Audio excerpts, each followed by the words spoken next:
Nous avons dit déjà que l'homme, par lui-même, représente un univers, une miniature de l'univers qui s'appelle microcosme, et qu'il n'y a rien de plus dans l'univers, tout se trouve en lui-même.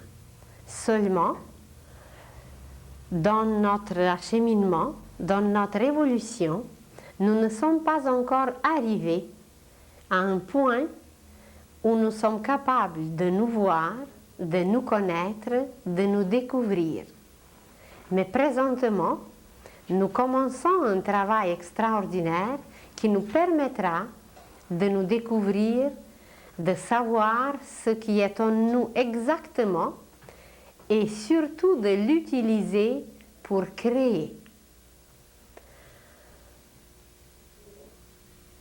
J'ai vécu en Russie où je suis née et dans ce pays il y a beaucoup de contradictions.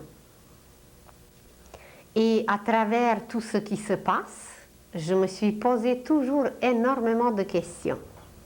Par exemple, il y a un langage populaire, il y a des traditions, il y a des fêtes que le peuple est habitué à suivre, à faire, à utiliser. Et de l'autre côté, il y a des règlements, il y a des choses à suivre qui sont présentées par tout ce qui est officiel aujourd'hui. Et il me paraissait qu'il y avait beaucoup de contradictions entre ces deux choses. Par exemple, le peuple utilise beaucoup les mots l'âme, Dieu, l'esprit. Et à l'école, il ne fallait jamais même pas mentionner non Dieu, car évidemment que la religion est séparée de l'État et ça n'existe pas. Ça existe officiellement pour certaines raisons, mais le peuple est très attaché aux traditions très anciennes et je me suis demandé, mais pourquoi ces mots existent si on ne les reconnaît pas, s'il n'y a aucune réalité qui est cachée derrière? Par exemple, pour appeler les enfants, on utilise le nom « mon âme ». Comme les Français disent « chérie », en Russie, on appelle « mon âme ». Alors je me suis toujours demandé, mais comment elle est cette âme? Où elle est? Pourquoi le mot existe si elle-même n'existe pas, on ne la reconnaît pas officiellement? Le mot esprit, le mot Dieu et beaucoup d'autres mots. Il y avait par exemple le ciel, avec toutes ses étoiles, avec tout ce qui est placé sur lui dans un ordre parfait. Et je me suis demandé, mais qui entretient, qui garde cet ordre extraordinaire qui nous paraît si évident? Et sur la terre, on a l'impression que c'est toujours tout est en désordre. Il y avait certains faits que j'ai vécus où j'étais le témoin. Il y avait par exemple des superstitions, il y avait la sorcellerie. J'étais souvent le témoin des choses qui s'est passées où il fallait chercher des remèdes, il fallait chercher de l'aide, des secours. Par exemple, on disait que les méchants, les mauvais voisins pouvaient jeter le mauvais sort. Et j'étais le témoin, qu'est-ce que ce mauvais sort produisait? Il y avait le bétail qui mourait, il y avait les enfants qui pouvaient être malades, il y avait beaucoup d'autres choses désagréables qui étaient le résultat, soi-disant, du mauvais sort. De l'autre côté, il y avait des belles choses. Une femme jalouse qui a passé auprès d'un enfant, l'enfant est devenu bleu, il étouffait, il n'était presque pas vivant. Et alors on allait chercher une voisine qui était bonne, qui connaissait un peu certaines choses, qui disait quelques phrases, qui utilisait des braises avec l'eau bénite. Et l'enfant revenait, il reprenait ses couleurs, il reprenait la vie. Alors je me suis toujours demandé, mais comment ça marche? Quelle sorte de processus se passe que tout ce qui devient visible, qu'est-ce que précède ces processus et comment ça marche? Au sujet de l'âme, par exemple, je me suis questionnée très très souvent. On amenait dans les églises orthodoxes les décédés directement à l'église et le décédé était découvert. On chantait de très beaux chants et puis je regardais ces corps. Quelquefois, il y avait de très beaux corps qui reposaient vraiment en paix avec un presque sourire. Puis je me suis dit, mais pourquoi il est heureux? Et comment ça marche? Qu'est-ce que c'est qui est parti et qu'est-ce que c'est qui reste? J'avais des amis, par exemple, une fois, j'avais un ami qui est tombé sur une faux. Il s'est coupé le ventre et puis quelques instants après qu'on a joué, il n'était plus. Alors, ça m'a tellement impressionnée, je me suis questionnée, je me suis demandé, mais comment ça marche? C'était un bon ami, c'était extraordinaire, on jouait, on était joyeux, et hop, il tombe, et quelques instants après, il n'y a plus d'amis, pour toujours. Alors, toutes ces questions, je me suis demandé pourquoi certains morts, même certains morts sont heureux, et d'autres morts ne sont pas heureux. Leur expression est laide, ils donnent une impression des vrais morts. Alors, ensuite, il y avait des femmes qui venaient se confier quelquefois à ma mère, et puis qui parlaient, qui voulaient des enfants. D'autres avaient beaucoup d'enfants et ils ne voulaient pas. Alors je me suis dit, mais qui dirige tout ça? Pourquoi il y a une qui va prier toute sa vie et elle n'a aucun, et qu'il y a une autre qui a une douzaine, et puis elle n'en veut plus, mais elle en a encore?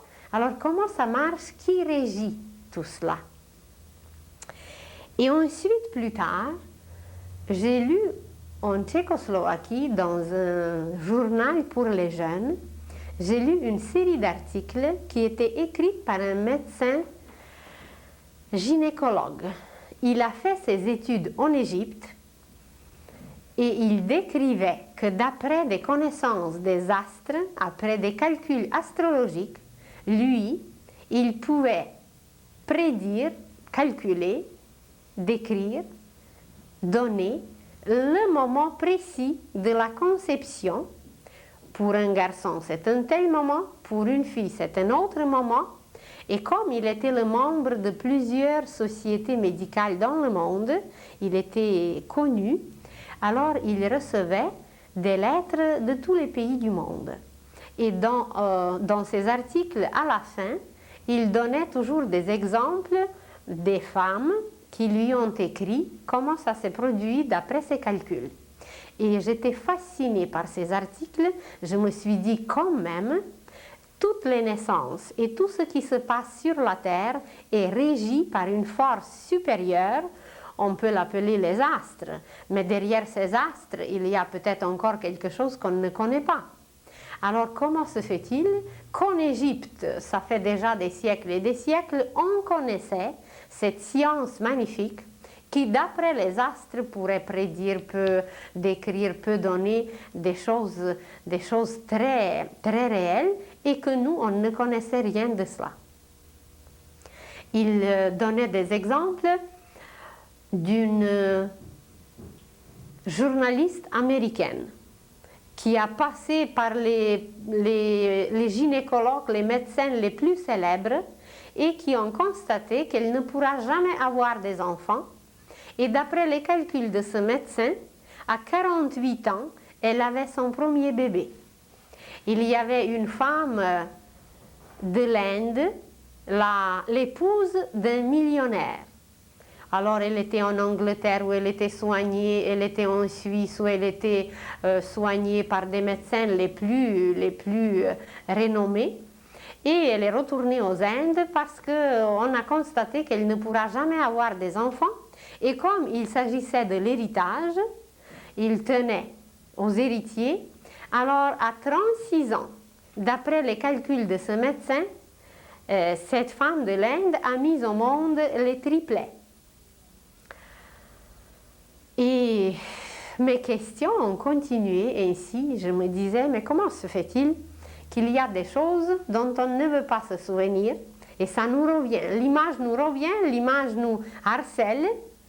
Et il y a d'autres choses qu'on a la difficulté, qu'on a besoin même à se souvenir pour les examens ou pour d'autres choses, il n'y a pas de moyens. On a essayé de toutes sortes de moyens, on a mis le livre sous l'oreiller, on a essayé d'étudier de toutes sortes de façons. Il n'y a pas de moyen de se souvenir et les choses quelquefois très désagréables, quelquefois des choses qu'on ne veut même pas voir, ça nous revient constamment à la mémoire. Et je me suis questionnée, mais comment ça marche? Quelle sorte de processus s'accomplit en nous pour que tout ce travail soit fait, pour que tout ce travail se fasse? Alors, pendant toute ma jeunesse, j'ai rêvé d'inventer un jour l'appareil qui peut photographier la pensée humaine. Je me suis dit, ça serait tellement simple, on verra ceux qui disent la vérité, on verra ceux qui sont les menteurs, on verra ceux qui sont les voleurs, et ça pourra tellement faciliter des choses, pas de justice, pas de loi, on fait une photo et puis c'est clair.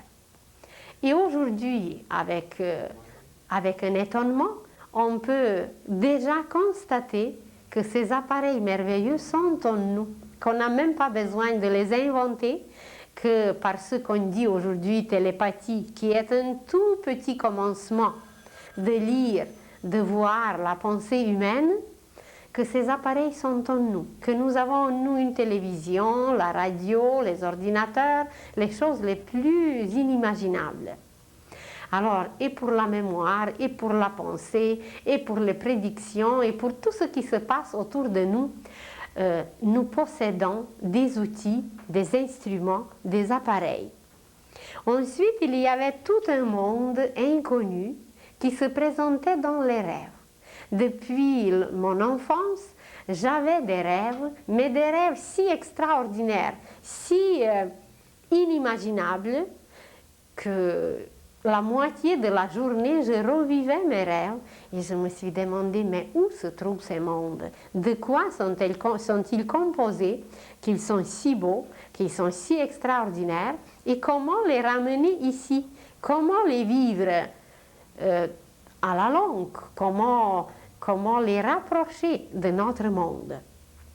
Et petit à petit, à travers la lecture, à travers les recherches, par exemple, plus tard, j'ai lu une série de volumes, 56 volumes sur la vie des génies. Et dans ces volumes, j'ai découvert beaucoup de correspondances avec mes rêves. Il y avait des mathématiciens, des chimistes qui recevaient des formules les plus inimaginables dans des rêves. Et quelquefois, ils se réveillaient même la nuit pour les écrire immédiatement. D'autres, comme des peintres, ils décrivaient des états d'un demi-rêve, de quelque chose qui leur permettait de capter toutes les images qu'ils faisaient ensuite en peinture.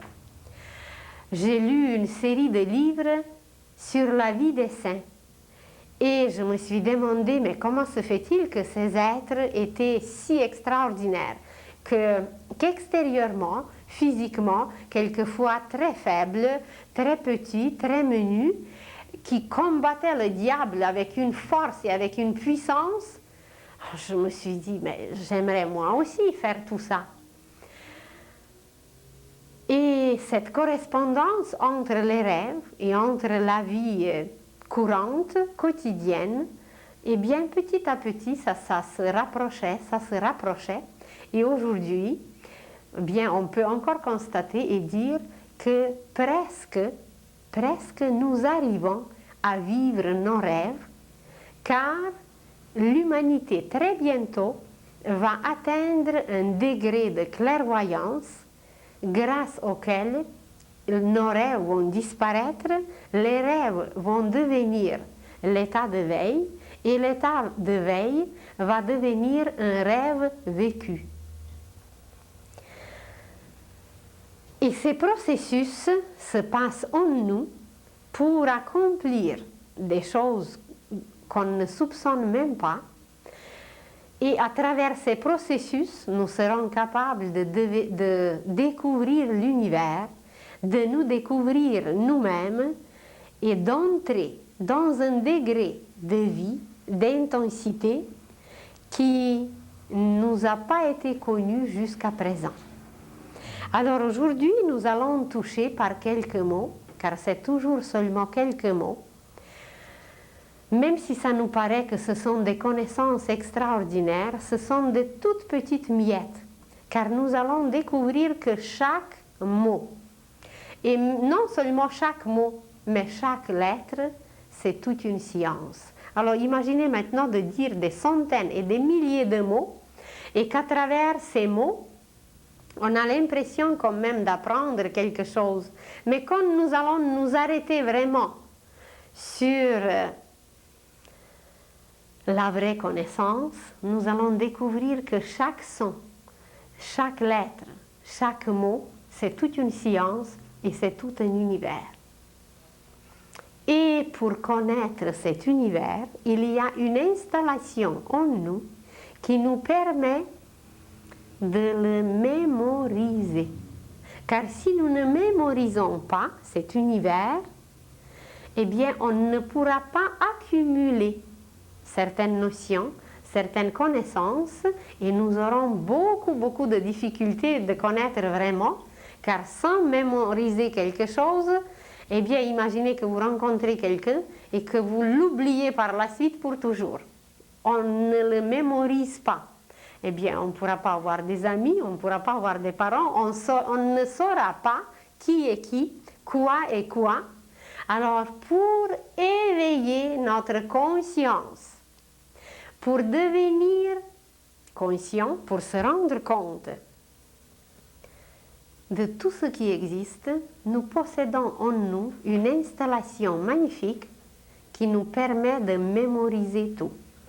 Nous avons déjà mentionné la semaine passée que Jésus nous envoyait dans notre chambre secrète pour prier Dieu.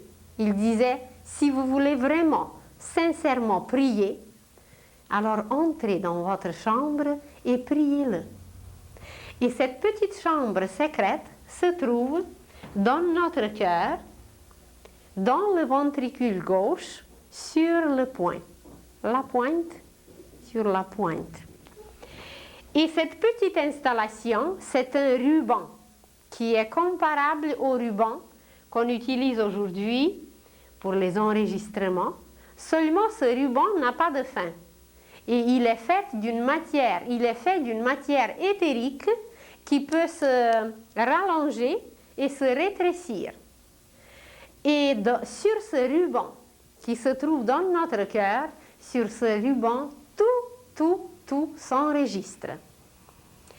Imaginez que vous êtes en train de marcher ou de parler avec votre ami, avec quelqu'un dans la rue, et il y a un autre ami qui passe à côté et qui vous salue, mais vous ne l'avez pas vu. Mais ça ne fait rien, son salut, sa pensée, son sentiment, tout s'est enregistré sur ce ruban, sur cette petite bobine, qui fonctionne sans cesse dans notre cœur.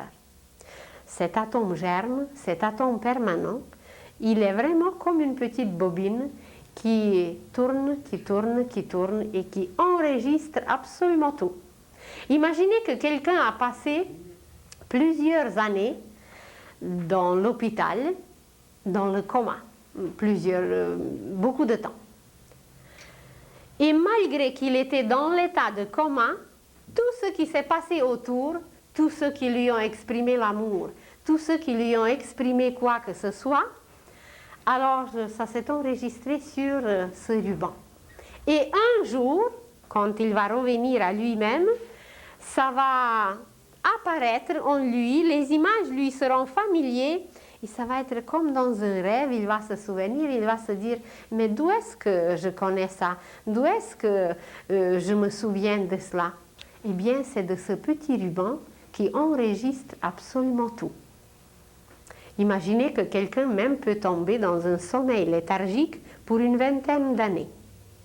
Et pendant ces 20 ans, il y avait des enregistrements, la fille a pu recevoir les fleurs, la fille a pu recevoir ses amis, ses parents, les infirmiers, les médecins, tout le monde qui a passé à côté, non seulement physiquement, mais surtout leurs sentiments, leurs pensées, tout s'est enregistré sur ce petit ruban magique qui tourne à partir du premier souffle jusqu'au dernier soupir, il n'arrête jamais.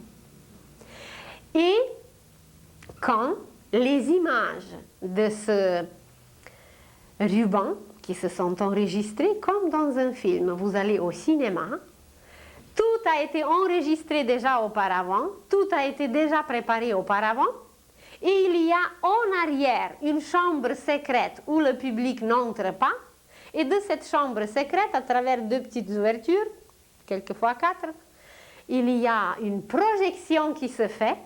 Et sur quoi elle se fait cette projection? Eh bien, sur un écran. Et en nous, c'est la même projection qui se fait, c'est le même processus qui se fait, et l'écran, c'est notre cerveau. Nous allons parler plus tard de quoi, comment notre cerveau est composé. Alors, sur notre cerveau se projettent les images de notre bobine, de notre ruban, et c'est quand cette image est claire, qui s'est projetée sur notre cerveau, sur notre écran, quand l'écran est correct et quand la projection est correcte, eh bien, nous nous souvenons. Maintenant, vous allez demander, oui, mais de quoi ça dépend, que quelquefois on se souvient bien, d'autres fois on ne se souvient pas bien, etc. Eh bien, ça dépend de beaucoup de choses. Nous entrerons plus tard dans des détails, mais maintenant on va s'arrêter juste généralement pour nous donner une idée comment cette mémoire marche, quelle sorte de processus se passe. Qu'est-ce qui est l'essentiel pour voir bien? Eh bien, l'essentiel pour voir bien, c'est la lumière. Pour que l'image soit bien éclairée, pour que l'image soit claire.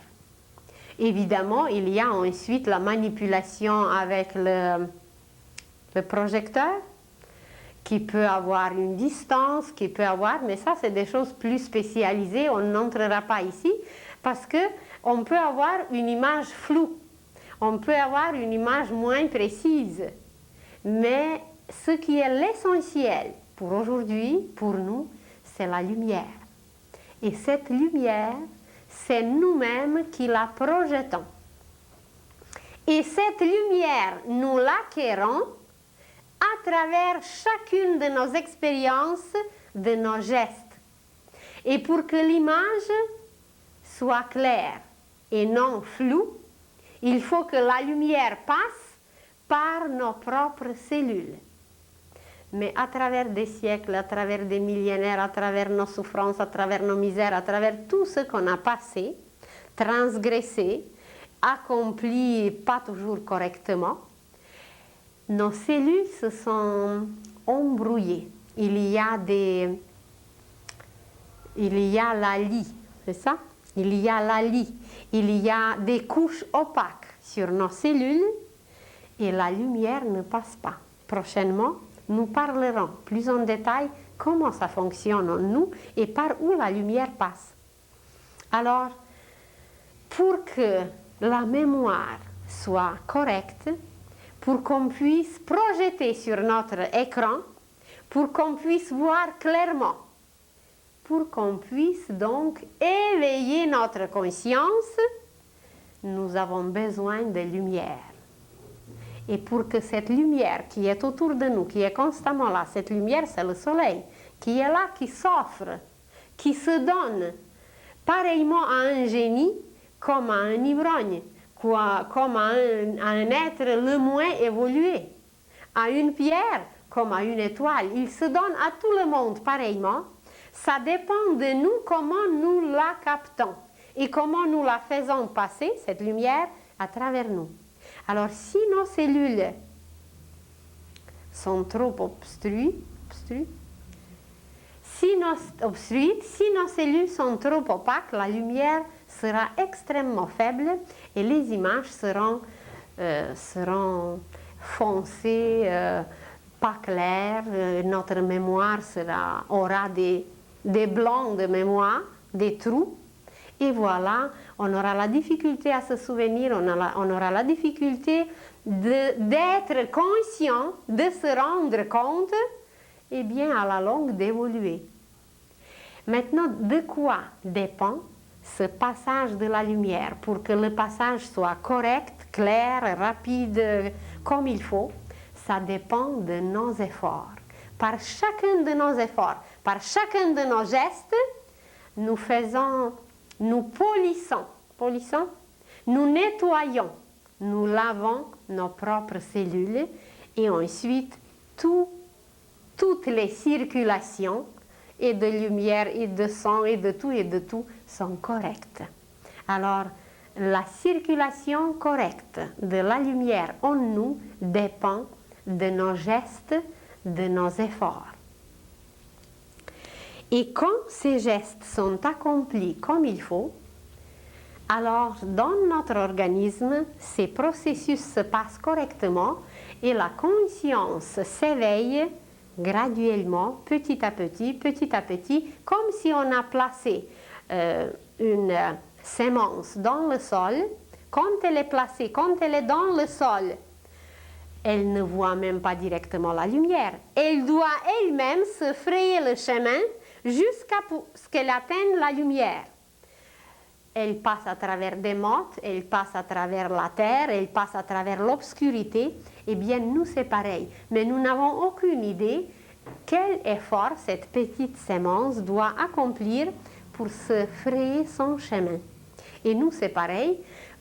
Pendant qu'on est encore dans ce sommeil de la conscience, pendant qu'on n'a pas encore une lumière claire et directe, qu'on n'a pas atteint encore le sommet de ce passage à travers l'obscurité, eh bien, c'est nos efforts qui nous aident et chaque effort de la petite sémence pour atteindre la surface du sol, c'est grâce à cet effort qu'elle tire d'en bas toute la nourriture nécessaire et qu'elle se tire elle-même et s'étire vers le haut pour capter la lumière. Et le même effort se fait en nous et c'est grâce à nos efforts que la projection sur cet écran peut devenir correcte. Et de cette façon, non seulement nous allons nous souvenir de ce qui s'est passé il y a 20 ans, de ce qui s'est passé à chaque instant de notre vie,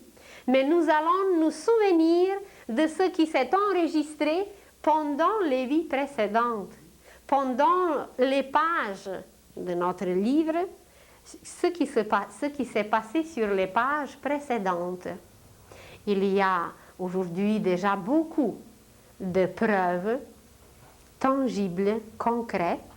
Il y a beaucoup de faits examinés, étudiés, prouvés, qu'à travers les médiums, qu'à travers les clairvoyants, il y a des êtres qui ont retrouvé leur vie passée, qui ont retrouvé les tombeaux, qui ont retrouvé les objets qui leur appartenaient.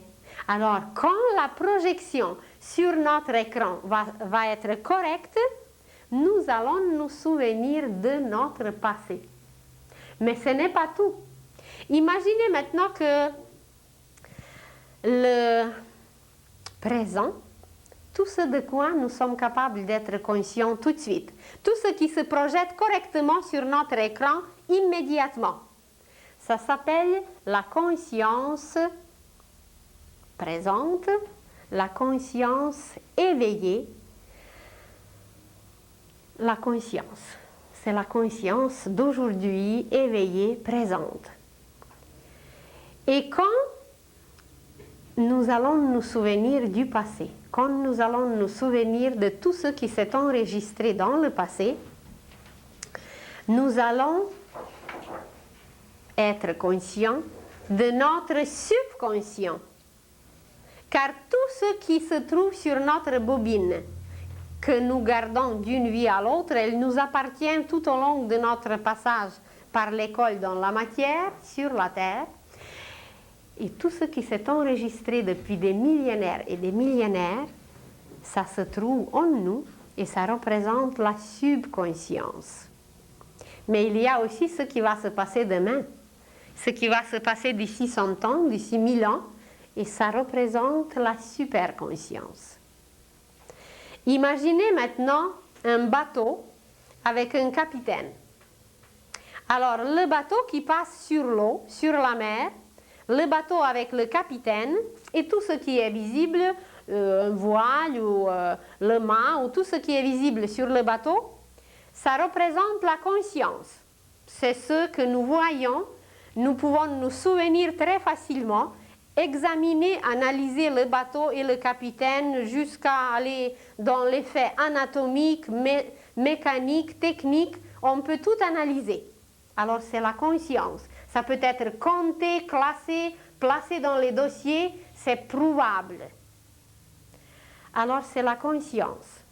Et le bateau est passé, et les vagues reviennent, et nous avons l'impression que voilà, le bateau est loin, on ne voit plus rien. Mais s'il y a un clairvoyant, il va voir les traces de ce bateau sur les vagues, et non seulement les traces sur les vagues, il va voir la pensée du capitaine. Il va entendre la chanson qu'il a chantée. Il va voir de quoi le bateau est composé.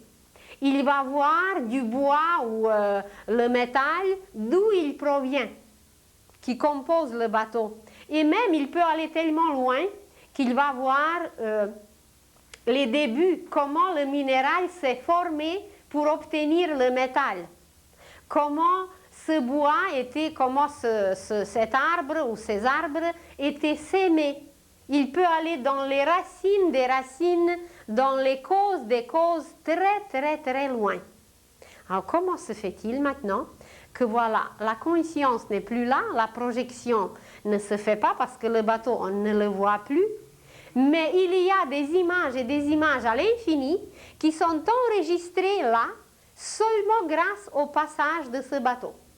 Le bateau a passé juste une fois et cet enregistrement qui est resté, il nous découvre l'histoire et du capitaine et du bateau et des matériaux utilisés et l'état présent, l'état dans lequel le capitaine se trouvait. Mais non seulement ça, si c'est un bon clairvoyant, si c'est un initié, il va voir des vies passées de ce capitaine. Il peut aller jusqu'à voir son âme, jusqu'à voir l'âme de cet arbre ou l'âme de ce minéral qui a donné le métal, les métaux utilisés. Ça peut aller très très loin. Et voilà, ce qui est lointain, ce qui s'est enregistré grâce à ce passage, ou qui nous permet plutôt de détecter le reste, ça représente la subconscience. Et pour le saisir plus clairement, imaginez encore capitaine avec le bateau, c'est la conscience, et l'eau, c'est la subconscience. Donc, c'est la mémoire subconsciente. C'est ces vagues qui étaient touchées par le bateau qui nous permettent d'évoquer, de puiser toutes ces images du passé qui sont là, qui sont toujours présentes comme cette eau qui est là. Ce n'est pas nécessaire de prendre l'image de l'eau. On peut prendre l'image même de la terre. Vous savez très bien que dans les choses qui sont liées à la recherche détective, on utilise le chien qui a un flair très développé. Et comment se fait-il que le voleur, où il a passé, il n'est plus? Pour nous les humains, c'est impossible de le trouver. Le voleur n'est plus là, mais on amène le chien et il n'y a rien de visible. Alors comment se fait-il que ce chien, d'après ces appareils du flair, peut détecter où le voleur s'est caché, par où il a passé, où il est allé? Donc il y a des traces, il y a des sillons qui ont resté, et ces sillons sont remplis d'images, quelquefois tellement subtiles que nos 5 sens ne sont pas capables de les trouver. Vous allez dire, mais est-ce que le chien est plus intelligent que nous? Pas nécessairement. C'est qu'il y a en lui un instinct qui est très aigu, qui est très développé, et chez nous, cet instinct était remplacé par des choses beaucoup plus valeureuses, beaucoup plus grandes, mais qu'aujourd'hui, ces choses valeureuses, ces acquisitions sont un peu dispersées. Ce n'est pas encore concentré, nos appareils ne sont pas utilisés. Et en plus, le chien est guidé par son âme groupe, alors comme des abeilles ou comme des hirondelles qui reviennent dans les mêmes endroits sans se perdre. Tandis que nous, on va 2 coins de rue plus loin et on est capable de se perdre. C'est qu'ils sont guidés par leur âme. Alors, la subconscience, c'est un monde d'une richesse insoupçonnable. Imaginez maintenant que non seulement dans cette eau, dans cet océan, par où le bateau est passé, par où la conscience passe, c'est que non seulement le passé du capitaine se trouve, c'est enregistré, non seulement la composition du bateau, l'histoire de l'arbre, des métaux, etc., mais il y a la vie même de l'océan, il y a la vie même de la mer, il y a la composition d'eau. Et nous ne savons pas encore détecter les sons, la musique, la mélodie de tout cela. C'est non seulement les images sans vie, il y a les couleurs autour de ces images sont composées des couleurs, mais à travers tout ça, il y a un son, il y a une mélodie, il y a une musique que le clairvoyant, quand il va voir l'arbre qui a été utilisé pour le bateau, il va entendre la musique de cet arbre. Il va voir la structure de ses cellules. Il va entendre la musique de chaque goutte de cette mer. Car la mer, on entend les bruits de la mer. Et tout le monde aime les bruits de la mer. Mais nous disons les bruits parce qu'en nous-mêmes, il existe encore des bruits. En réalité, c'est une musique, c'est une mélodie. C'est une mélodie composée d'une symphonie parce que chaque goutte, non seulement chaque goutte, mais chaque petite particule, la plus petite particule de tout chante. Émet son son. Son son, ça s'écrit 2 fois pareil. Alors, à travers ce son, il y a encore des choses et des choses à découvrir et à détecter à l'infini. Mais cette subconscience, ce n'est pas tout. C'est que le clairvoyant va voir en même temps où le bateau est allé. Il va voir le port où il va... Qu'est-ce que fait le bateau? Accoster. Alors, où le bateau va accoster. Il va voir que ce capitaine va se marier dans 2 ans. Il va voir les noces. Il va voir la jeune mariée, il va entendre encore la musique, les chansons, il va voir non seulement son avenir présent, présent ça veut dire dans cette vie, mais il peut voir tout son avenir d'ici des millénaires. Et cet avenir, qui englobe en même temps le passé, parce qu'en réalité ça fait un tout, c'est la superconscience. Alors, tout ce qui était physique, tangible, bateau, capitaine, voile, mât, c'était la conscience. Tout ce qui coule, c'était l'eau, c'est la subconscience. Et imaginez maintenant que cette subconscience et cette conscience, le corps humain, le corps du capitaine, le voile, le bateau, l'eau, sont pénétrés par l'air. Et cet air, avec ses petites particules, représente la superconscience. La mémoire superconsciente, la mémoire du demain, la mémoire de l'avenir, la mémoire future. Et voyez comment tout est interpénétré. Et en quoi réside la différence? La différence entre ces mémoires réside en subtilité et en intensité. L'intensité de la lumière qui nous permet de voir les images physiques, avoir la conscience, la mémoire de la conscience présente, cette lumière et cette matière, elle est extrêmement dense. La lumière va très au ralenti, son intensité, elle est très lente, très petite.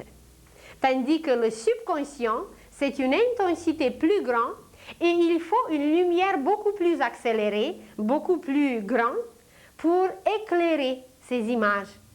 Et pour éclairer les images de la superconscience, de la mémoire superconsciente, il faut une lumière encore plus grande. Imaginez qu'on est dans la nuit.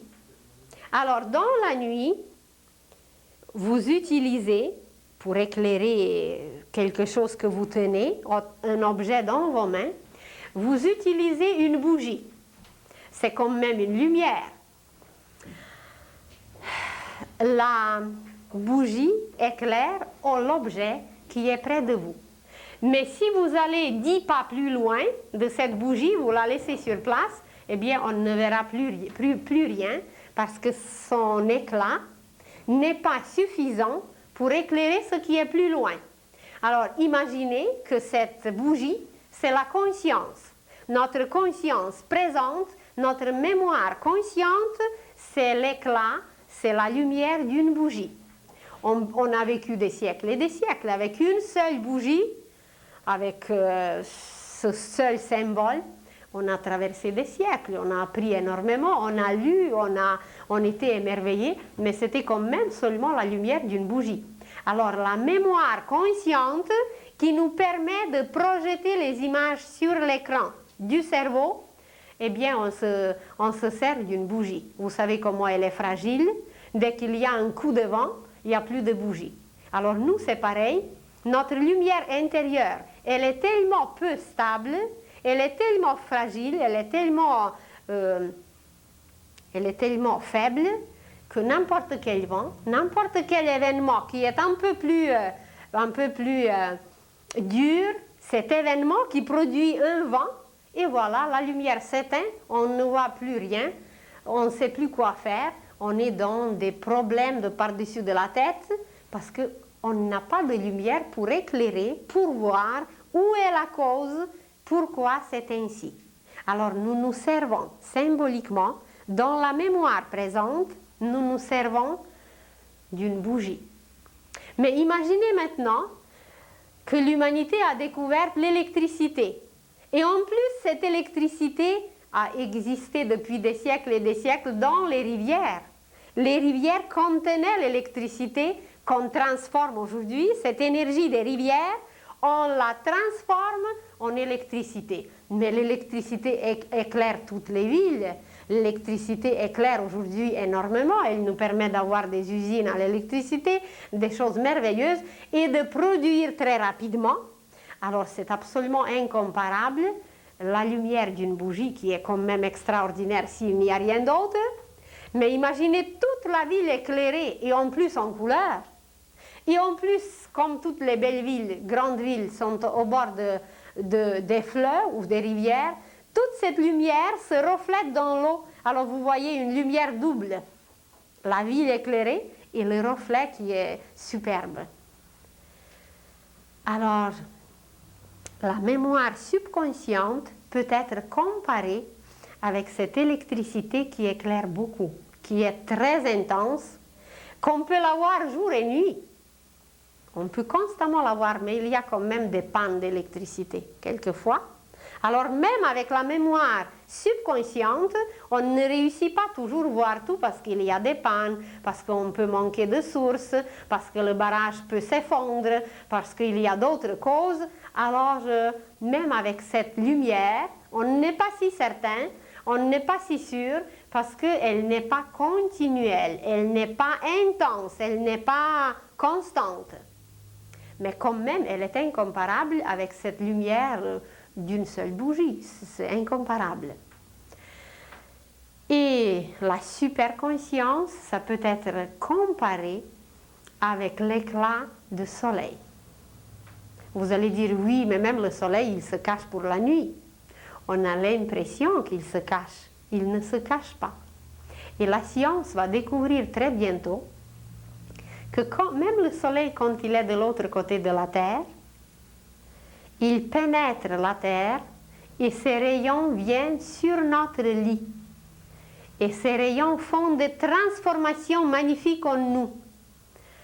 et que le soleil, c'est le plus grand guérisseur, que le soleil possède une énergie inépuisable et que l'humanité, d'ici peu, va découvrir des sources d'énergie solaire qu'on n'a jamais connues. Et imaginez maintenant que la superconscience, c'est la lumière du soleil. C'est ce qui donne la vie, c'est ce qui donne la chaleur, c'est ce qui donne une lumière perpétuelle, continuelle, qui ne meurt jamais. Personne ne doute que demain matin, le soleil ne se lèvera plus. Oh, tout peut arriver, mais personne n'a jamais douté de cela. Alors comment se fait-il qu'il y a quelqu'un, qu'il y a quelque chose, parce que pour nous le soleil, ce n'est pas quelqu'un, c'est quelque chose. Mais nous allons apprendre que le soleil, c'est quelqu'un, parce que c'est lui qui vivifie tout, c'est grâce à lui que tout ce que nous connaissons, nous pouvons connaître, nous pouvons posséder, nous pouvons former, modeler, etc.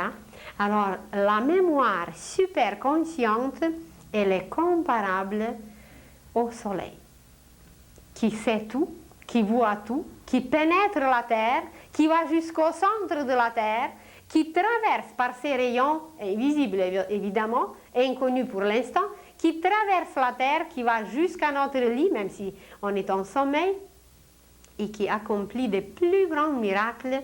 Alors c'est cette lumière. Et comment nous la possédons? Eh bien, comme on a vu sur l'image que la superconscience correspond à l'air, c'est par l'air que nous respirons le soleil, que nous respirons cette lumière. Mais si on nous dit aujourd'hui que nous ne savons pas respirer, certains peuvent se fâcher, certains peuvent se vexer, de dire comment, je ne sais pas respirer, mais je respire tout le temps, je n'ai jamais arrêté et je vais respirer jusqu'à ce qu'il faut. Eh bien, nous allons apprendre que nous ne savons pas respirer. Surtout les Occidentaux respirent à peine avec un tiers de leurs poumons. Et c'est une respiration insuffisante qui ne nous nourrit pas comme il faut, qui ne permet pas à la lumière solaire d'entrer en nous. Eh bien, je vous ai parlé la semaine passée d'une école qui s'appelle l'école divine. Que grâce à l'éveil de la conscience humaine, nous allons entrer dans une école divine où on va apprendre à respirer, où on va apprendre à regarder, où on va apprendre à manger, où on va apprendre à parler, où on va apprendre à se taire, où on va apprendre à chanter, à faire beaucoup de choses. Mais les choses les plus essentielles, c'est de respirer, de manger et de chanter. Ce seront les choses de base que nous allons apprendre dans cette école divine. Car grâce à ces trois choses, nous allons développer en nous ces lumières dont on parle, qui représentent ces 3 degrés de la conscience, de la mémoire consciente, subconsciente et superconsciente. Maintenant, nous pouvons aller beaucoup plus loin et faire des analyses beaucoup plus larges sur la mémoire consciente, sur la mémoire subconsciente et sur la mémoire superconsciente. Nous pensons que nous sommes les seuls qui ont la mémoire. Nous pensons que nous sommes les plus intelligents. Mais comment se fait-il que du charbon, qui est noir, qui est opaque, qui est comme il est, comment se fait-il qu'il peut devenir le diamant? Comment se fait-il que nous possédons des pierres précieuses à travers lesquelles la lumière passe comme si rien n'était, et que ces pierres précieuses peuvent nous guérir? C'est qu'ils ont emmagasiné une mémoire. Ils possèdent une mémoire et grâce à cette mémoire, qui est une lumière, qui peut être une lumière rouge chez les rubis, une lumière d'une autre couleur chez d'autres pierres précieuses, alors imaginez que les pierres possèdent aussi la mémoire. La mémoire consciente peut-être pas, mais la mémoire subconsciente, elle est très forte et même nous pouvons utiliser leur mémoire pour se guérir, pour s'aider, pour se protéger et pour accomplir des merveilles. Il y a les plantes qui possèdent la mémoire, il y a les animaux qui possèdent la mémoire, non seulement la mémoire subconsciente, mais même la mémoire superconsciente. Par exemple, un animal, comme on a dit tout à l'heure, il peut détecter ce qui s'est passé dans le passé, mais les scientifiques, les observateurs, ils savent qu'avant des événements comme des tremblements de terre, comme des éruptions volcaniques, comme des grandes catastrophes, les animaux savent à l'avance, plusieurs et plusieurs heures, ce qui va se passer. Ils ne voient pas l'image, évidemment, mais ils ressentent, ils savent. C'est qu'ils captent quelques particules de la mémoire superconsciente parce qu'ils savent ce qui va se passer dans l'avenir. Il y a évidemment des humains aussi qui le savent.